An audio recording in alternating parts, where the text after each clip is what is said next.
Before I get started on my presentation, and I'm sorry to be the first one to use PowerPoint today, right after lunch. So I'm not fun. I'm not. And I want to clarify something I said this morning when I said that if this had happened off the United States, the Capitol Report would have done something immediately. It wasn't to suggest that you didn't act promptly up here, because quite frankly, I applaud you for having noticed that ship adrift offshore and taking action.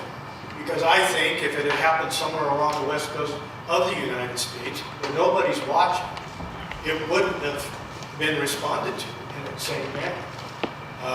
Think about the new Carissa that was aground in Coos Bay. Well, wasn't watched. So part of my presentation will be talking about what we do in marine domain management.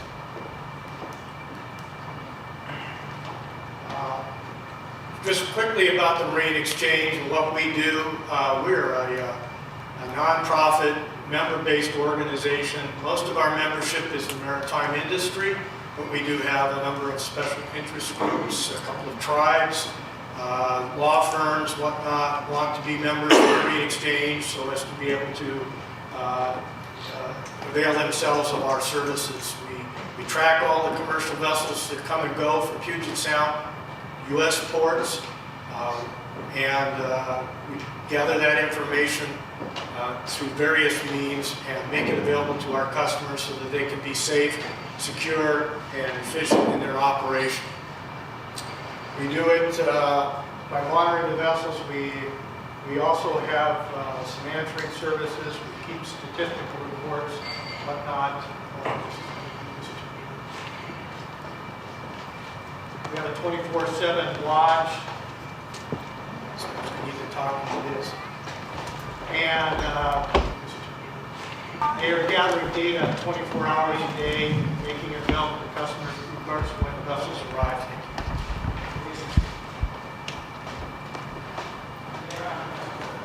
Somebody asked about where the vessel traffic trends are, and this is the U.S. traffic. For the last 25 years, traffic has been trending downward. There's a number of reasons for that. The container ships are getting larger, so there's fewer of them bringing in even more containers than they were bringing in 20 years ago. There's less bulkers. There are fewer tankers, particularly those coming from Valdez, because there's less oil coming from the North Slope. This is just to give you some idea. We periodically hear this in our discussions. Well, traffic is increasing in Puget Sound, and quite the contrary, it's decreasing. However, there are projects on the table being discussed, one of them being the Kinder Morgan expansion in Vancouver, but also there's the expansion or the development of a coal or bulk facility in Cherry Point. So there could be increases as well. One of the means for tracking the commercial traffic coming to Puget Sound is our AIS system. The Marine Exchange owns its own AIS receivers. We have 8 of them positioned in Puget Sound. 2 of them really are the workhorses. The other 6 are more to backup and redundancy. But we have them on mountaintops, one at 4,300 feet, one at 2,300 feet. So they have really great range. These are VHF, FM, radio, line of sight. So the higher they are, obviously the greater their distance to some degree. We can see into Vancouver, and so we can see all the traffic into Vancouver. We can't see much further north, though, than Vancouver. And we can actually see all the way down to the Columbia River, but you don't see that in this picture, in part because the Columbia River transmits, and we receive their transmission. We see this, and we see these vessels offshore, but as I was saying at the beginning, I'm not sure the Coast Guard is watching offshore because the VTS their purpose is to monitor the traffic in the harbor. The offshore part of the approaches to the Strait of Juan de Fuca are managed by the Canadian Coast Guard, okay, through the traffic management. But they have a certain range as well. So if you get down to the southern part of the Washington state, there's nobody actually looking at those vessels. We're here to talk about this vessel.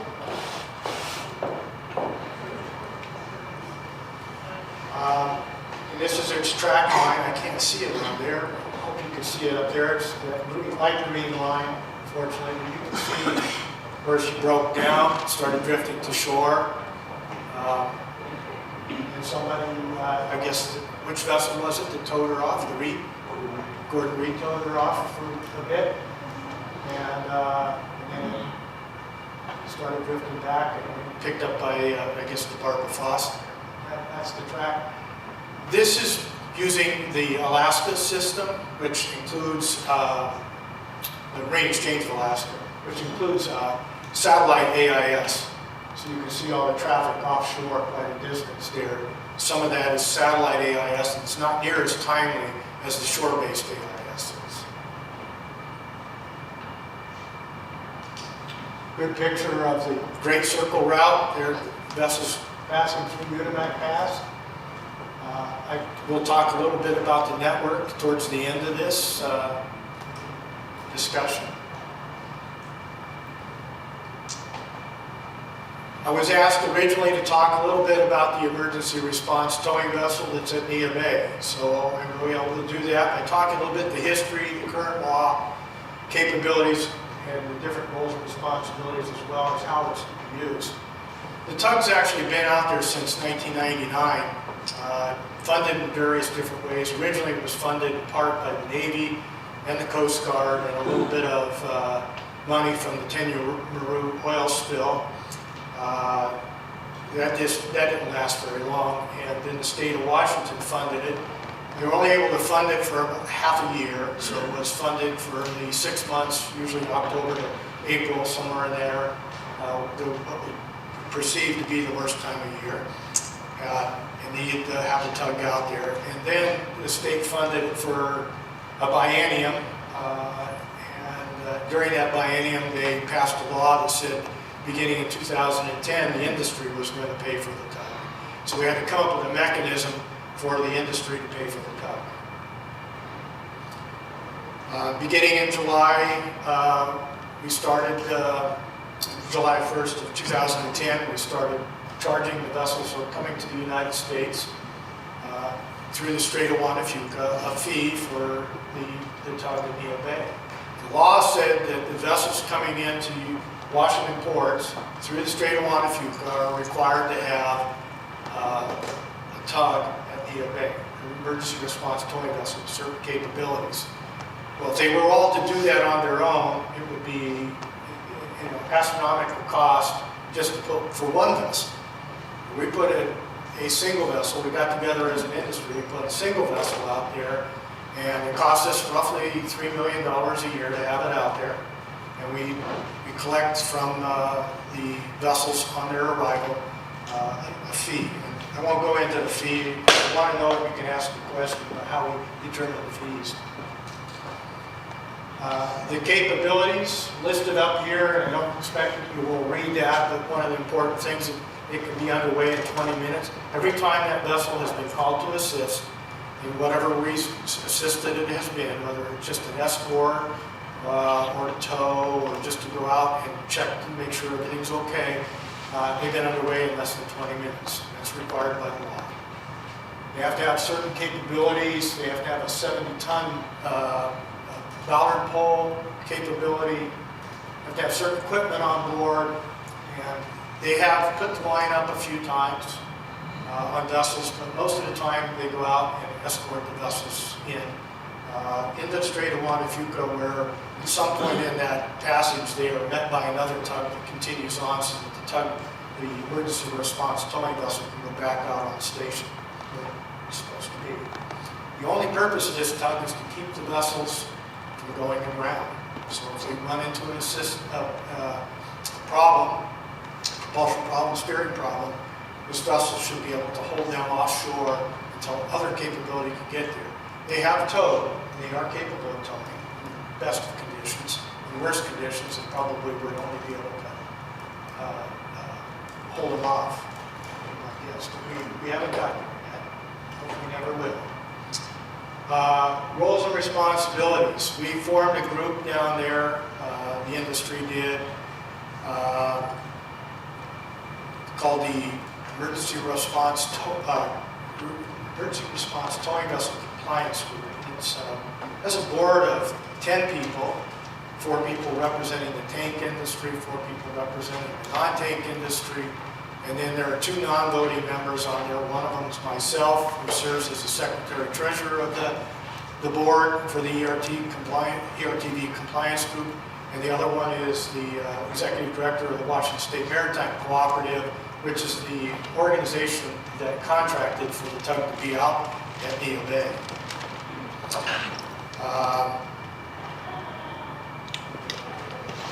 The Marine Exchange also provides all the administrative services for the we do all the invoicing, we monitor its presence out there. If it were to get underway to do some operations, it will report to us that it's getting underway. We'll take it off the clock. So we watch it in that way.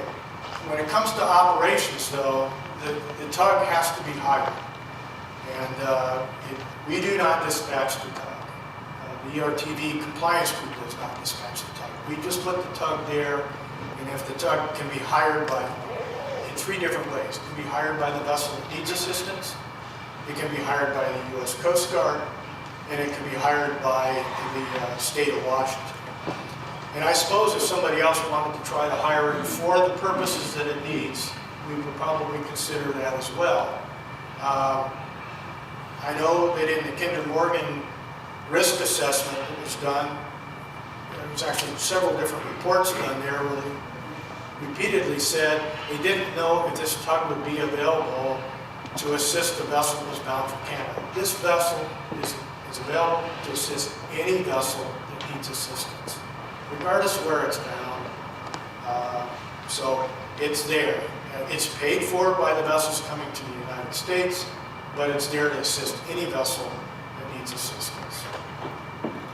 We do backfill as necessary. We haven't had to do that in the 5 years that it's been under the umbrella of the maritime industry, because it's never been underway for that long. It's usually always in the operating area, just off the Strait of Juan de Fuca or just inside the strait. So we haven't brought in a backfill. If it were out doing a long job, extended job, we'd probably bring another tug out there from somewhere inside the sound to stand by.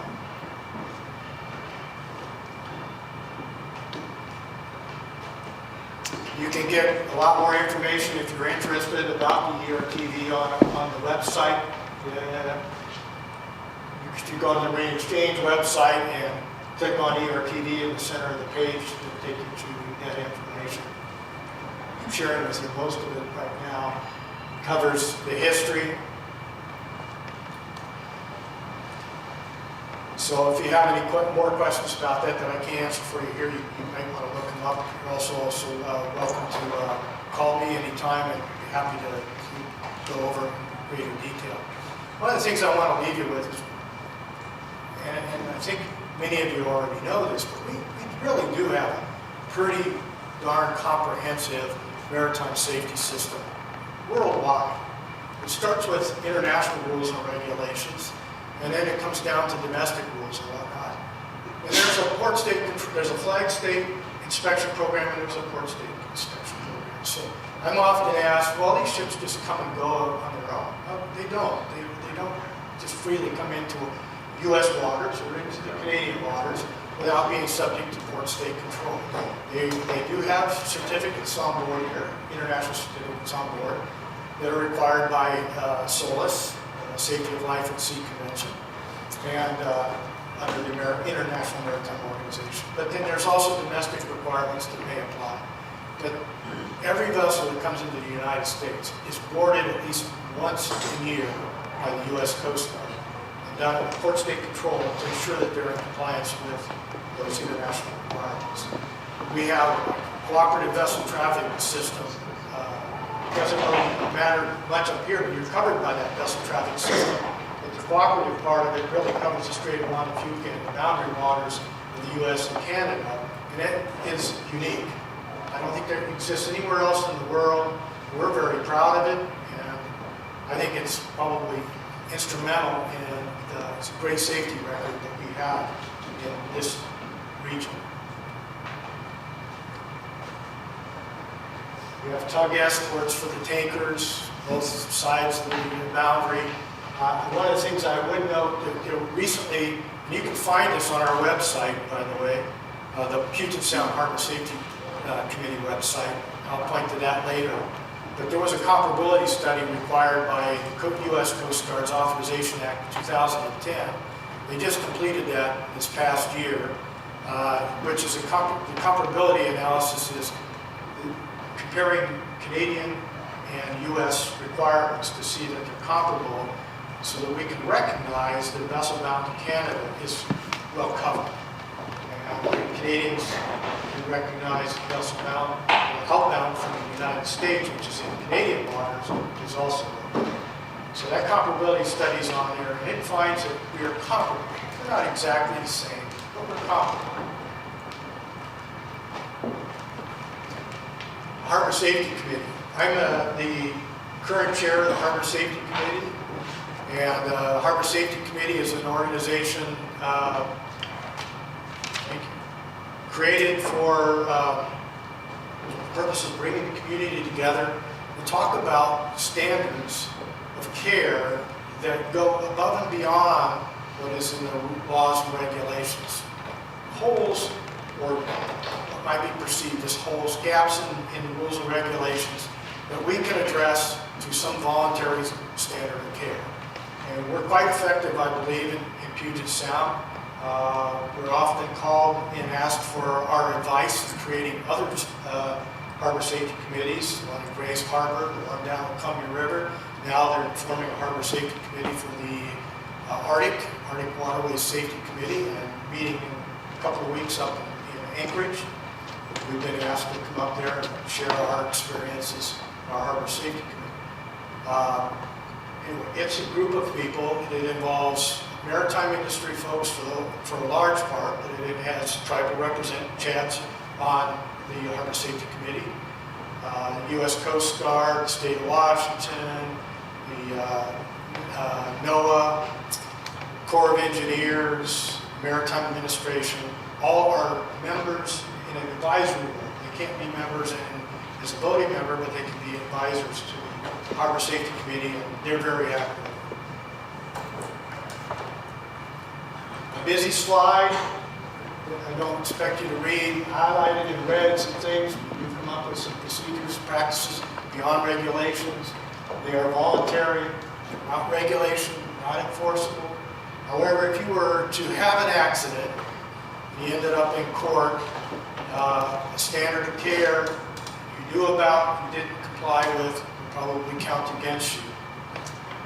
So they are important to follow. And we get consensus with all of our standards of care in Puget Sound.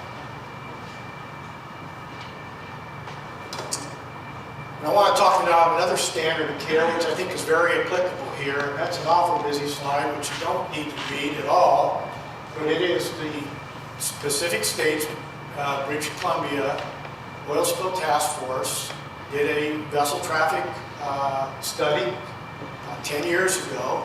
And as a result of that, they recommended that vessels stay 25 miles offshore, transiting north and south along the west coast, including British Columbia and Alaska.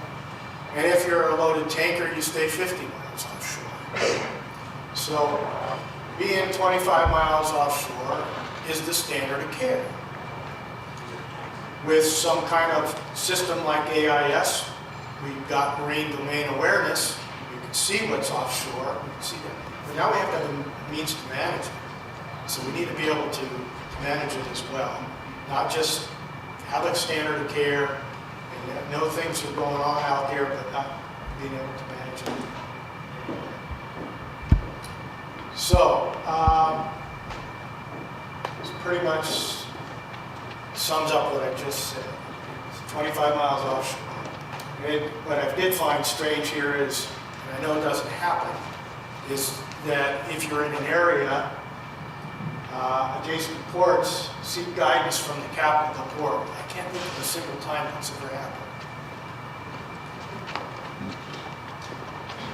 How is this communicated to the maritime industry? In a number of different ways. Here's one example. It's on a chart. I don't know if this is on charts that you would be seeing on the vessels up here or not, if it's on other foreign charts. This is a U.S. chart. This is a NOAA chart. This is on every coastal chart on the West Coast, showing it tells you that you should be staying 24 miles offshore. It's also in the Coast Pilot, and it's on the Olympic or the Pacific States British Columbia Oil Spill Task Force website. The important thing is we need to make sure that everybody knows about it. My guess is, if you were to ask the signature master, crew members, if they knew that they should be 25 miles offshore, they didn't. Be my guess. The Alaska Network. I said I mentioned a little bit about the Alaska Network. What happened in Alaska a year ago, well, it actually started more than a year ago because oil tankers have been required to have vessel response plans for some time. They could not meet the strict requirements of the oil spill response rules or regulations. They did not have equipment in all the places that they needed to have it to meet those regulations. A few years back, the Coast Guard decided it was going to quit waiving those requirements and expect something out of these vessels. So they first created an alternative planning criteria for the tank vessels. And the tank vessels were required to either meet the requirements of the regulations for response equipment or be part of this alternative planning criteria. And then at the beginning of last year, 2014, the non-tank vessels were also required to have vessel response plans. Again, it's just not possible to meet the oil spill response requirements.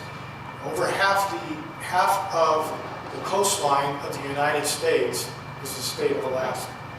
So it's a lot of territory, a lot of coastline to cover, and that equipment is just not possible. So the network was established under the APC to track the vessels.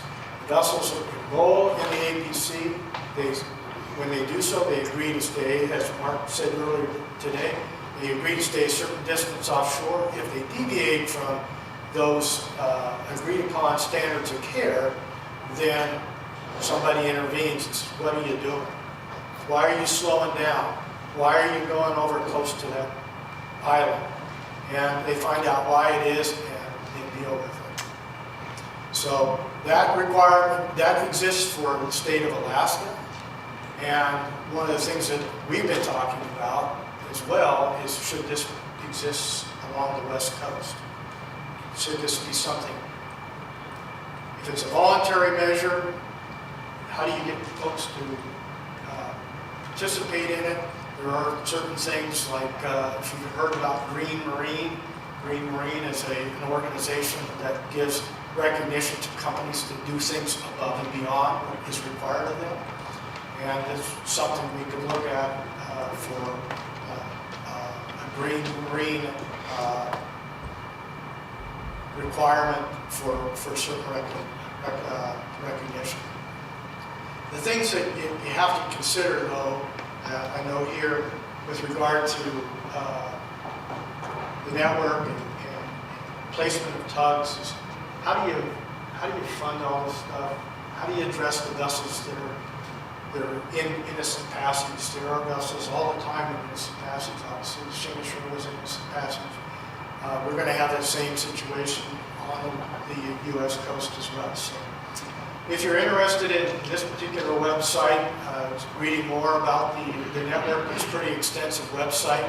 You see it at the bottom of the slide there. And this slides will be, I assume, will be made available to everyone. We've had over 1 million gallons of oil spilled in our treaty area off the coast of Washington, the Cape Flattery region. We are an ocean-going people. Our treaty area extends from approximately Port Angeles, Washington, which is 65 miles, into the Strait of Juan de Fuca. We share the international border with Canada. Our treaty area extends approximately 45 to 50 miles out into the Pacific Ocean. We see vessel traffic transit our treaty area on a daily basis. From the General Meigs to the Tiny Maru to the Nesteca, we've experienced the traumatic effects of oil spill firsthand. Something we do share in common with this incident that we're holding a conference over is the Tiny Maru spill taught us we were woefully underprepared to not only respond to an oil spill. So I'm gonna take liberty in what I'm presenting to you. I'm gonna present to you our tribal experience of addressing oil pollution, establishing the understanding of how to work with our federal and state partners, and then as our capability evolved, we are very close working partners with industry interests. That is part of our spiritual belief. We understand the interconnectivity of our physical world. The basis of how we conduct our business is through the recognition and application of an inherent sovereign authority. We were Makah before we signed the treaty with the U.S. government. We have a vibrant and ongoing tribal culture. We are Nuchanu, the southernmost band of Nuchanu, I believe 13. My family, I have a whaling name from the Williams family, Dina. We know when we participate in potlatches, we know when we stand our name up, when we sing our song, when we do our dance, that we're doing it according to protocols, and that other tribal members up and down the coast will recognize where that name came from and who those people are, and that's Makah, and they're doing what they're supposed to be doing. The reason that's important is we take that cultural understanding, and as the treaty is our vehicle, the treaty, the 1855 Treaty of Villa Bay, which essentially is the legal mechanism that provides us the ability to maintain our cultural identity. That combined with the Indian Reorganization Act provides our tribal council to represent in a sovereign manner our cultural interests. And why that's important to the discussion that we're carrying on today is there are cultural values that we understand as a Native people that are worth saving. There are cultural beliefs as a Native people that we understand how we relate spiritually and to the physical world around us, that we understand if we don't hold that perspective up, if we don't answer to our obligations to meet our responsibilities as caretakers or stewards, then we're not doing the job that we were placed here on this earth to do. We're not standing our names up appropriately. So that's the basis of how the Makah Tribal Council created the Office of Marine Affairs. If I understand correctly, the Makah Tribal Council Office of Marine Affairs is the only tribal office of marine affairs in the United States. There's a reason. We've had over 1 million gallons of oil spilled in our treaty area. So the challenge was, how do we represent our treaty interests to address these issues? It took us a number of years. We've got a lot of experience, some of it very good, some of it a little frustrating. We didn't know how to model our office initially. We were looking at our federal partners first, because in signing the treaty, the federal government of the United States has a trust responsibility to the Makah Tribal Council to assure our trust resources are given adequate federal review and protection.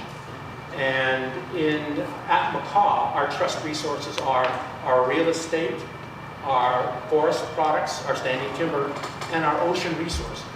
We are owners of our ocean resources, making us a resource trustee. That's a special status. That's elevated above a stakeholder. That provides us, when we bring our interests to the Coast Guard, for example, and express concern that we don't understand exactly what's going on in this realm of oil pollution. As we presented our interests to the Coast Guard, the challenge was, how do we develop this mutual understanding? First of all, we had to introduce to the Coast Guard that we suggested you should perhaps pay more attention to your trust responsibility to the Makah Tribal Council. We have a very intimately close working relationship with the United States Coast Guard. The Makah Tribal Council was successful in creating and then executing a memorandum of understanding for oil pollution and shipping safety with Coast Guard District 13. Along with that MOU, and that MOU essentially defines oil pollution in a manner, we break it out into categories such as prevention, preparedness, response, and NERDA. But that provides the framework of how we understand we will formally interact with the Coast Guard in those categories related to oil pollution. What's as important is we associated to that MOU a work list. And on that work list are the annual activities that the Makah Tribal Council will conduct with Coast Guard District 13. And on that work list this year, for example, is the moving of the high-volume port line from Port Angeles, Washington to Neah Bay, Washington. So that requires another review of where response assets are stationed, for example. Another is the U.S.-Canadian comparability analysis. And as we understood, the initial study compared U.S. and Canadian Coast Guard assets from a federal perspective. We worked closely with, so I'm going to backtrack a little bit. We worked very closely with Senator Cantwell from the state of Washington in providing language to the Coast Guard Authorization Act of 2010, enabling the Makah Tribal Council to enter into this MOA with Coast Guard District 13. Prior to that language being inserted into that Authorization Act, the Coast Guard didn't have the authority, the ability to enter into an MOA with an Indian tribal government. We helped pass federal legislation that enhanced the Coast Guard's ability to enter into these MOAs. So that's what I like to call is a foundational document. And we take that document and we feed into these, into our work list activities, issues that we prioritized as important for that year of activity. We've been proposing for a short while now the convening of a U.S.-Canadian Vessel Safety Summit. As a result of our work with Kinder Morgan, they requested a couple years ago, through their work, through the Puget Sound Harbor Safety Committee, Kinder Morgan was introduced to Makah and our Tribal Response Program. At Makah, our Tribal Response Program has been funded by the Environmental Protection Agency, a very modest amount. I don't mind saying for the work that we have generated. We're very effective in presenting our treaty interests to this forum. With the EPA funding, we've been able to participate in federal and state oil spill contingency planning, rulemaking, and various other state and federal rulemaking.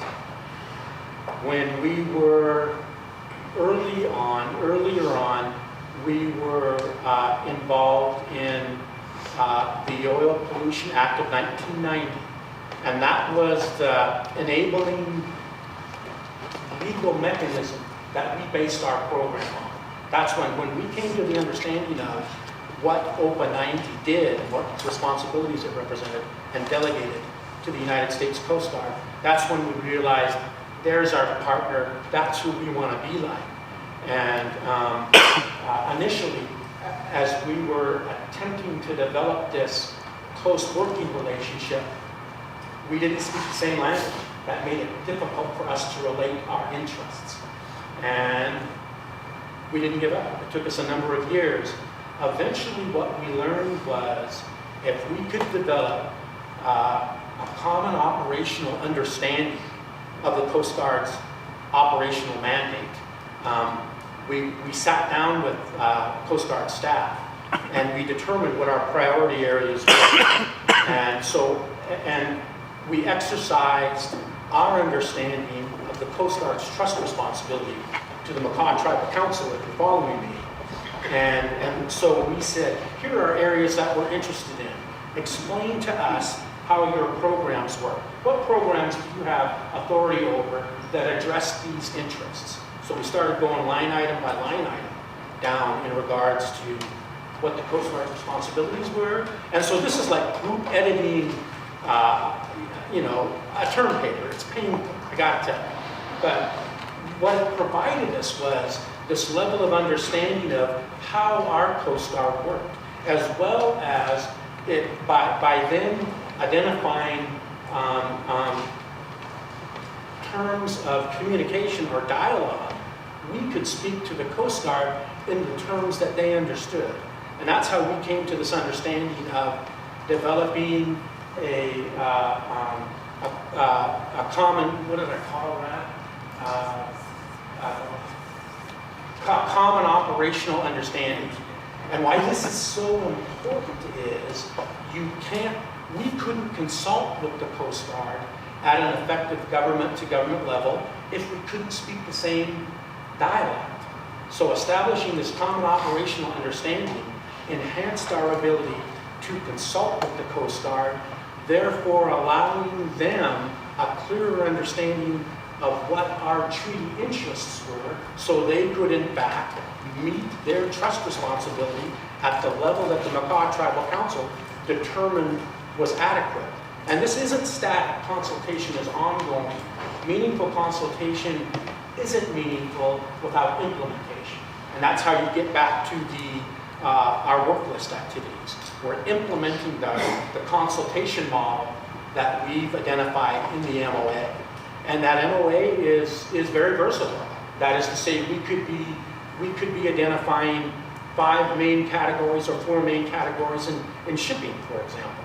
And what activities out of shipping do we want to address? What are our mutual priority interests? And that's the key in all of this, is what we've learned firsthand is if we don't work together, we understand the Makah Tribal Council doesn't exist in a vacuum. In order for us to effectively present our treaty interests, thereby doing our part to preserve our cultural identity, then we're not being very effective partners. And when we expressed this opinion to Kinder Morgan, for example, they asked if they could come up to Makah and visit and have us display our tribal response program. And when I brought this to the Makah Tribal Council for approval, they said, we'll consider it for quid pro quo, only if Kinder Morgan will consider adopting a regional, that is to say, a transboundary or an international vessel traffic risk assessment, so we can all determine risk through one model. And what's important about that is 2 things. One thing is the model that we did through George Washington University and was built from the Valdez spill was collaborative in nature. And we had the United States Coast Guard in the room, we had the Washington State Department of Ecology in the room. It was run through the Puget Sound Harbor Safety. We had a work group that we had, I think we had NGO representatives in the room. But to me, probably the most important product was we agreed to how to feed the data into that model collaboratively. We all agreed how that model should be put together. And why that's important is, and we even put a what if. What if in this model you add export of Canadian oil sands? What if in this model you add export of bottled crude? And that's something, as Elise and I were talking, in order to take true advantage of conferences like this and incidences like what took place. You have to be careful not to restrict yourself to being incident specific and lessons learned. Rather, take the opportunity to look at this to say, how can we get better on the broad scale? If we're going to invest our efforts into this, how do we make a substantial measure of change? Understanding, and this is another very important lesson we learned, progress is incremental. I mean, home run shots are great. You know, everybody loves the home run shot. When they come, embrace them. Otherwise, be patient to know you build a strong foundation and then add to it accordingly. And you can't do that individually. You can't do that unilaterally. In order to have effective change and application, there has to be a collaborative approach to what we're trying to accomplish. And I'll be honest with you, we have had critics in the McCaw Tribal Council in regards to, I don't know if you've heard of the coal trains through Washington, but we've been accused by some of, even our very close allied tribes, of supporting building oil export infrastructure. And what we view it as is, well, that may be, you know, a valid perspective.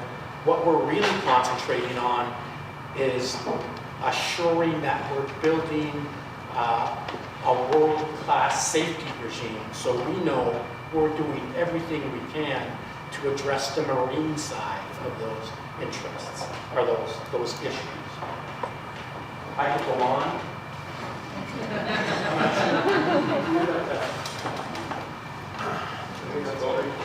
That's great.